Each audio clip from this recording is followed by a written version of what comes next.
नमस्कार शेतकरी मित्रांनो, मी जनार्दन वगैरे आणि आज तुम्ही बघू शकता की हार्वेस्टिंग चाललेले आहे. जातीचं नाव आहे सोनपरी.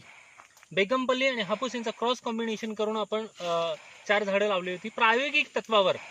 तर मित्रांनो, तुम्ही जर नीट विचार केला तर आज एकाच झाडावर म्हणजे एका झाडावरती तिसऱ्या वर्षी आपल्याला 1 कॅरेट माल मिळालेला आहे. या दुसऱ्या झाडावरती 1 कॅरेट आहे आणि विथ क्वालिटी जर आज तुम्ही बघितली, इतकी सुंदर क्वालिटी. फक्त एक गोष्ट करा की तुम्ही आंबे तोडत असताना हाईट जर कंट्रोल असली तर हाताने तोडता येतात. हाताने तोडत असलेला एक फायदा काय आहे की तुम्ही देठ ठेवून याला कटिंग करू शकता अशा प्रकारे.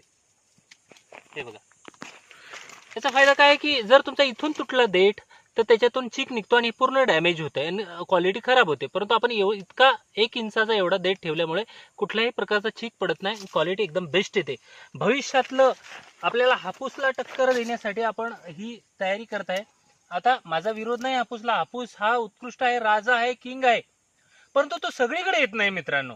माझा हा उद्देश आहे की आपल्याला जसा केशरी तो अख्ख्या महाराष्ट्रात, तसाच आपल्याला जर सोनपरी अख्ख्या महाराष्ट्रात येत असला तर प्रत्येकाच्या शेतात बेगमपल्ली आणि हापूसचा क्रॉस कॉम्बिनेशन, हापूस सारखा दिसणारा, चवीला असणारा, विथ जम्बो साईज, क्वालिटी एकदम जबरदस्त क्वालिटी. बघा मित्रांनो, एक अर्धा किलोचा आंबा म्हणजे आपल्याला क्वालिटी वाईज पण चांगला मिळेल, त्याचा रंग पण मस्त मिळतो आणि चव पण हापूस सारखी जर मिळणारा एक नवीन संशोधित केलेला आंबा जर असला तर नक्कीच आपल्या शेतकऱ्यांचे फायदे होतील. आणि याचं टनेज पण खूप आहे, कारण साईज जास्त असल्यामुळे क्वालिटी, टनेज हे पण वाढत आहे. आणि तिसऱ्या वर्षी जर एका झाडाला जर 1 कॅरेट माल निघत असेल, 100 रुपये जरी भाव मिळाला तरी 2000 रुपये कॅरेट मिळाला मित्रांनो. म्हणजे एकरी हाय डेन्सिटी 3 बाय 12 फुटावर जर तुम्ही 1000 झाडं लावली तर किती टन माल निघेल हे लक्षात घ्या. एका झाडावर 20 किलो निघलाय म्हणजे 20 टनापर्यंत माल मिळेल.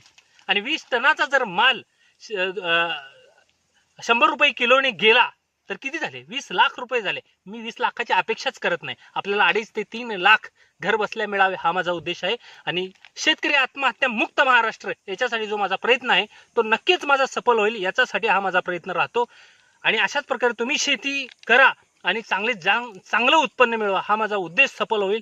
जय महाराष्ट्र, जय बळीराजा.